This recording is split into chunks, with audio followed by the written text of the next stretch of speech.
Hello, welcome to Universities UK Innovation and Growth webcast. My name is Greg Wade. And I'm Kevin Richardson from the Higher Education Funding Council for England. Welcome, Kevin. Good to see you again, Greg. The topic for this session is a little bit of crystal ball gazing, a forward look in the context of universities and local growth. Yeah. We've had the Brexit vote, we've had a new Prime Minister and a new government. Yeah. We're leading up to the autumn statement and an industrial strategy.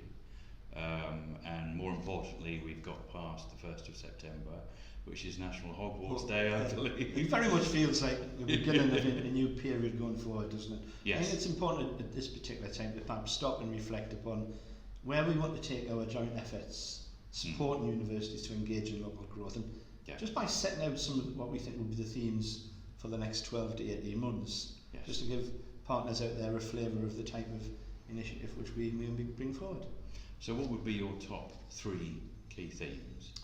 Oh, I think there are 3 distinct themes, but each of them link very closely to each other. Yeah. I think the first theme is about the role of place, and particularly the role of universities in local places. Yeah.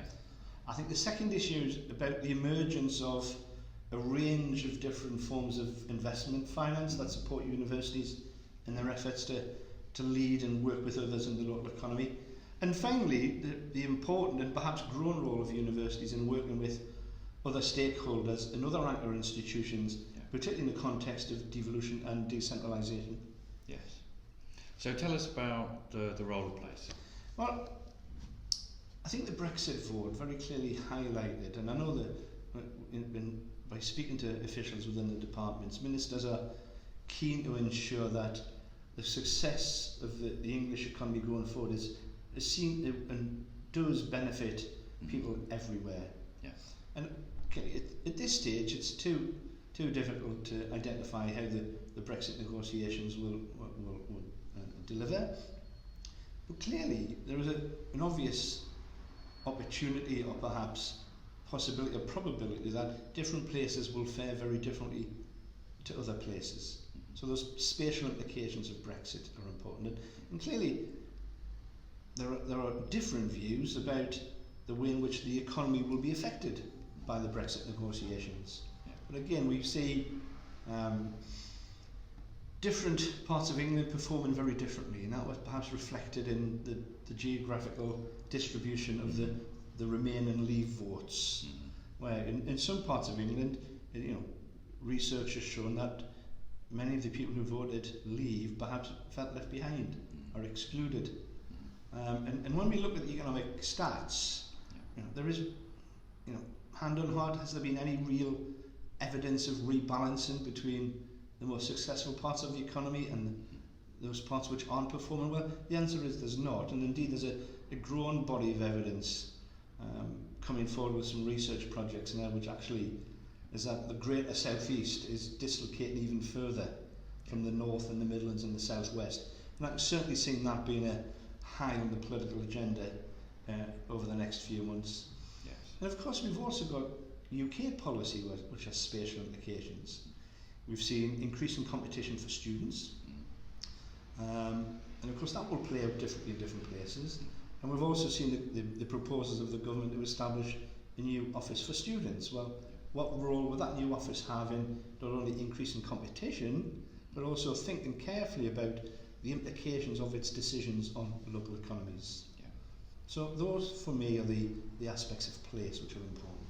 Yes, because I think, like there was uncertainty about a whole range of things, there was uncertainty about the priority given to place in the new government, but that it's clearly been identified as a key important factor in their thinking. Well, certainly when we look at the speeches of the Prime Minister and the new ministerial team, the themes of ensuring no one's left behind and everyone benefits, I think we're going to see that going forward. And perhaps moving on a little bit from the last government, which very clearly had a focus on cities, both in the north and the Midlands. Well, what focus and what initiatives will it bring forward for towns, smaller towns, commuter areas, rural areas, and peripheral towns, where quite often economic performance is still very difficult. So new forms of funding, which you've identified as another really important aspect, and there's a huge amount of interest in it, not least driven by the 3 seminars that you've been organising. As you know, Greg, working together with ourselves, the Local Government Association and the NHS Confederation, we've brought together a series of workshops as an initial step to help not just universities but their partners in the local area to understand the ways in which investment finance is changing, particularly at a time where interest rates are at historically low levels. Yeah. And what does that mean in terms of the provision of capital, but also the different provision of revenue finance? Yeah. And clearly we've seen a huge amount of interest in the workshops.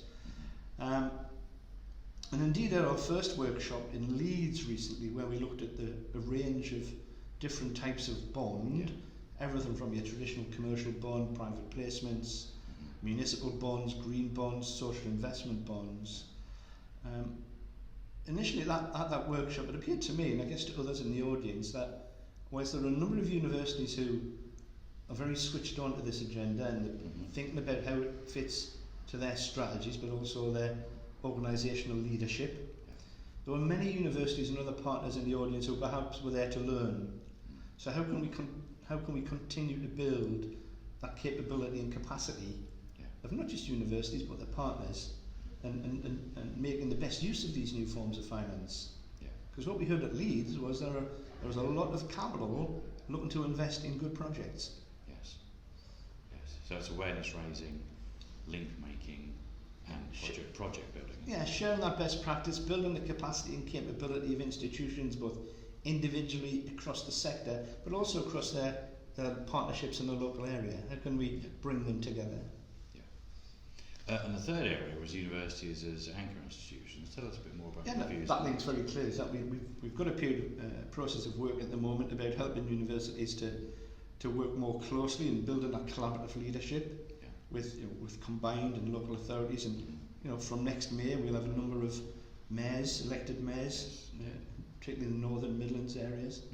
How can we support universities to continue to build those collaborative leadership, to address issues of place, to better access new forms of funding? So you can see how all those 3 different aspects link together.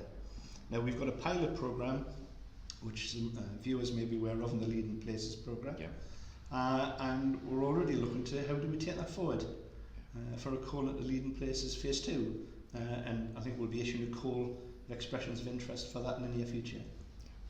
Excellent. And we're working very closely with yourselves and the LJ on that. So it's a prime example of our organisational partnership reflecting the partnership at the local level. Yeah, exactly. And I think what we've seen in the early stages of Leading Places is a good degree of enthusiasm, but some of the practical problems of actually bringing people together. How do we best manage those out? And that's the purpose of the pilot. It's to inform the programme. Brilliant. Well, I look forward to the success of that programme and the success of the future call for additional projects. Okay. Thank you, Kevin. Thank you, Greg.